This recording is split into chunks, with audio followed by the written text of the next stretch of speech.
Good evening and welcome to the Witch's Cookery. I have a video of pure enchantment for you. We will be discussing the magical potential that is slumbering in all of us. An untapped source of great power, pure raw manifestation fuel, and a way to bring more mindfulness and magic into your life. We all do it automatically. We're all capable of it. We just need to know how to utilize and perfect it. We'll be looking into lucid dreaming, what it is, how to start doing it. We will also look into using dream signs and visions for oracle, reflection, shadow work, or divination. And of course, as always, I have this video spiced up with some magical DIYs and kitchen witch recipes. Let's settle in for a cozy evening together, and first we will brew a potent warming potion. There are many wonderful plants that both medicinally as well as magically are said to help you slip easier into Morpheus land. Chamomile, lavender, lemon balm, valerian root, and hops are very common examples of those and are long used home remedies to calm an active mind and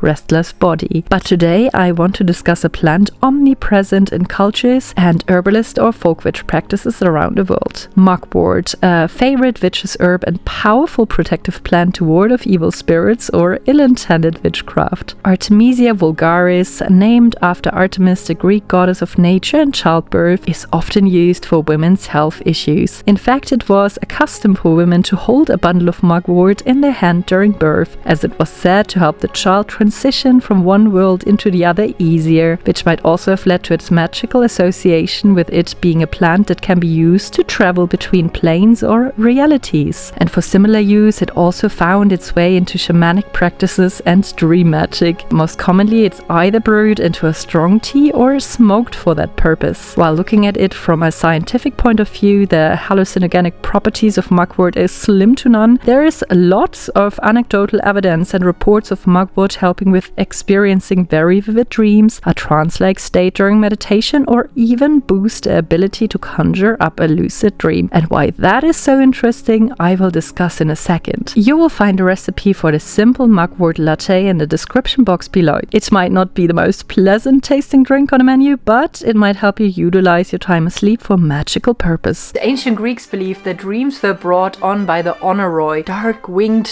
demon that were all different personifications of sleep. And every night they would emerge from their cave to visit the mortals, and in order to do so they had to pass through one of two gates. One gate was made out of horns, and if an onoroi was to pass through it, it would bring prophetic dreams, messages from the gods. And the other gate was made out of ivory. The onoroi passing through that gate would bring deceitful dreams without any real meaning. And of course, the people had the hardest time distinguishing between the both. And if it's your steadfast belief that a good portions of your dreams are actually showing you the truth, it is no wonder that the ancient Greeks started feuds, decapitated their spouses, or spent all their money all over a dream. Luckily nowadays we have a better understanding of where dreams come from, which still doesn't stop me from pouting at my partner all morning because I dreamt that he either said or did something that he was not supposed to say or do. And sleep and dream science has actually made quite a bit of progress in the past years, and the knowledge that they unearthed we as witches can really utilize for our practice. But first let's look into what dreams really are and how they develop, because that knowledge is a cornerstone for our later exploration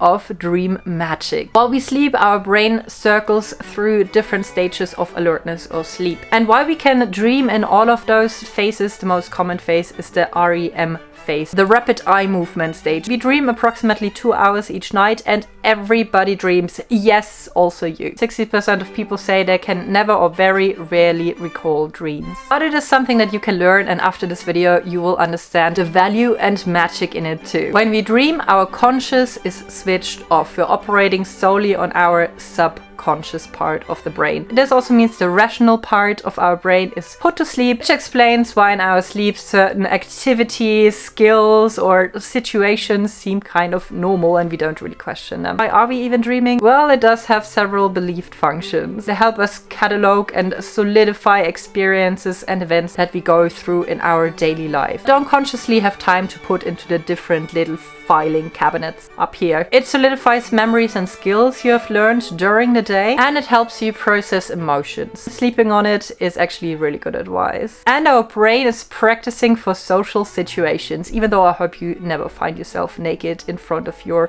old school class. An interesting one, it comes up with creative solution to problems. When we use sleep for a magical purpose, we wanna make sure the environment is set up perfectly. We have wonderful mundane tools to subtly influence our brain while we are asleep. Proper melatonin levels regulated through light, scent that evokes certain memories, guided meditations or hypnosis over headphones. And of course, you can also use magical aids such as herbs, either burned, smoked or brewed to an infusion to expand our mind and psyche. But what is even more important is to make sure that your body is comfortable, because if your body and muscles are not able to fully relax, you will never be able to shift your focus on a more magical side of sleeping. I am especially particular about this because I already don't get much sleep as it is, so for the time I do spend in Slumberland, I do so like a ducking queen. If you ever travel to Germany, you will know that our pillows are ridiculous. In reality, a crime against proper sleep hygiene, with their 80 by 80 centimeters. And yes, they may look like fluffy clouds and rather inviting to fall into, but in reality, they are impossible to sleep on. Like, for real, how does this work? Couldn't figure it out in 30-something years of my life. So I needed something that is comfortable and supportive for my old and brittle body and tense muscles. I got made aware of Sam at Home, and yay, they agreed to sponsor me and get me 2 pillows to test out. Now that I have slept on them for a few weeks, I wanted to share them with you real quick, especially if you're a fellow office gremlin constantly crouching in front of your electronic devices, or if you also have entered your physical granny phase early due to lugging around some crotch goblins. For myself, I had chosen the Bluedott Ultra Button pillow. I sleep mainly on my side, and for that it has some very cool features and is the ideal shape to cuddle into. While your neck is perfectly supported, you have these arm support thingies here, and of course the option to hold on to something. No idea why I need to do this, but otherwise I can't sleep. Where your shoulders are, you get extra softness and comfort, and if you decide to sleep like a freaking vampire, they even help you stretch your neck and lessen cervical tension. My partner is notorious for making our bed into a wet and sweaty mess. I mean, sometimes I will partake in that, but that's not what I mean right now. When it gets hot in the summer, his pillow would usually be a soaking wet in the mornings, so I got him the ChillingQ cooling pillow, and that is amazeballs. It has this foam-like cooler pad and a thick milk silk pillowcase for cool touch. More benefits that speak to my green witch heart. Matt uses environmentally friendly and green pillow fillings and pillowcases, and scrunchy mom that I am, I also looked up the health certifications, especially for items that I smooch my face into for a prolonged time each night. I do somewhat care about if they will end me, but amongst other things, Sam at Home products are Ecotex certified. Nice. If you decide to try them out, I have a 15% discount code for you on all their products that are linked to you below, so you have 100 nights to fall in love with them. If it's not working for you, they issue a full refund. Additionally, they also have a 10-year warranty on all their products. Now I just use the excess of pillows in my bed to annoy my partner every night before he goes to bed, you know, trying to tire him out before he gets any fancy ideas. As I said, my sleep hours are limited already. Another thing that you want to keep by your bedside is a pen and a paper or a dream journal. And this is so you can actually recall what you dreamt that night. And it takes a little bit of practice. Upon waking, even if it's the middle of the night, you immediately scribble down every detail you remember. It can be whole sentences, only words, pictures, scribbles, whatever works for you. Because already 5 minutes upon waking up, you will have forgotten more than 90% of the contents of your dream. Why would you want to remember your dream in the first place? From what we know, the Egyptians were one of the first that were absolutely fascinated with the contents of dreams, with an incredible amount of literature on the subject. They even had professional dream interpreters that would take common dream subjects and then assign it a certain meaning. They definitely use dreams as a way of telling the future. And the fascination with dreams has held on until the 20th century. The first half of the 20th century, we have Sigmund Freud, who wrote the book Traumdeutungen or Dream Interpretations. He explained dreams as the manifestation of unconscious desires that we are not able or daring enough to live out in our reality. His protege Jung picked that idea up and expanded it with his ideas about the archetypes, saying that if you dream about a certain topic, certain archetypal figures figures that might have a meaning in our life and in our subconscious. And here we're already getting a little bit closer to the modern interpretation of one of the functions of dreams. We now know that dreams for the most part are not of a prophetic nature, even though there's still unexplained yet unproven accounts of people predicting certain disasters like 9/11 or the sinking of the Titanic in their dreams. But for the most part, it is just your brain working through stuff that it sees during the day and then spitting it out in a warped way. And that is actually quite interesting for spiritual and personal growth. It can simply give you insight in what your subconscious is busy with at the moment. And this again really helps you tune in with yourself, with your emotions, with your shadows and your intuition, and can also help you lighten, free up your heart. You all know that subconscious troubles can manifest in the worst ways: lashing out at others, psychosomatic illnesses, just feeling not good about yourself, general unhappiness. But learning to connect to your subconscious through dreamwork and bringing that healing to yourself is a true piece of magic in the mundane. Now, to be fair, dreams can be a bit tricky to interpret, so it would be wise to first try and spot repeating patterns, repeating objects, repeating themes in your dreams. Writing it down on paper and then thinking about it in the morning and reflecting on emotions or storylines that come up in your dreams. It's also important to realize that dream objects or dream things that come up are highly personal, and that's why I also don't really recommend books on dream oracles and the likes. Let's say you keep seeing an owl in your dream. When you look it up later on, you see that owls are typically connected to knowledge or wisdom, but you personally think more of like Hedwig from Harry Potter, and for you owls represent friendship or messages or breakfast. And it's likely that your own interpretation just makes more sense because your brain subconsciously is feeding you what it knows, and not something some old mystic or philosopher or witchy author wrote down at some point. So once you have practiced your dream recall and see some patterns emerging,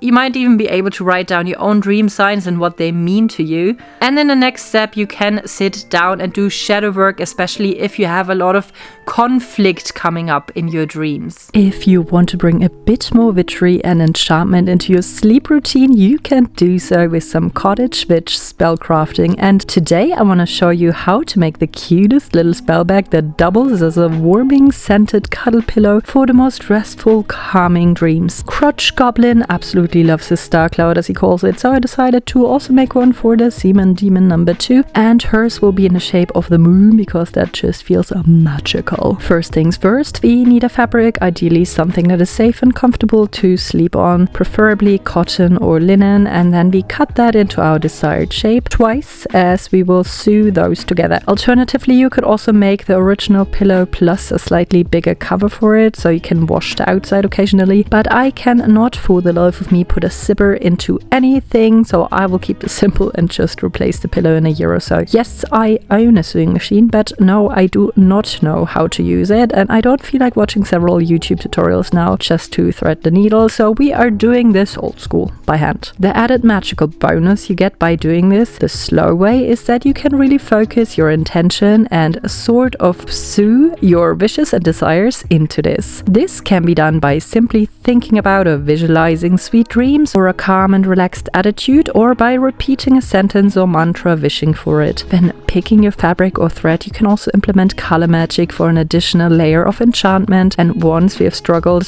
through this first part of the project, we can now prepare the filling. Certain grains or fruit pits are wonderful to store heat. Personally, I like cherry stones, rye or spelt. So you need a good amount of those, and then you can add herbs that either with their magical properties or released scent promote relaxation, calm anxiety, stimulate your memory recall abilities, or open your mind for possible prophetic dreams. I personally used lavender, chamomile, lemon balm, hops, and rose. You want to make sure that the herbs are completely dried before you fill them in, and also keep possible allergies in mind. You now can use this dream spell pillow just as is, or you can carefully heat it on your radiator or in the oven, and it will keep warm for quite some time and smell more intense. Sweet dreams, witches. But not with all types of dreams your subconscious is the one in control. You might have heard of lucid dreams, and that's basically when your conscious and your subconscious work together to make some magic in your brain. A lucid dream is simply a dream where you at some point realize that you are actually dreaming, and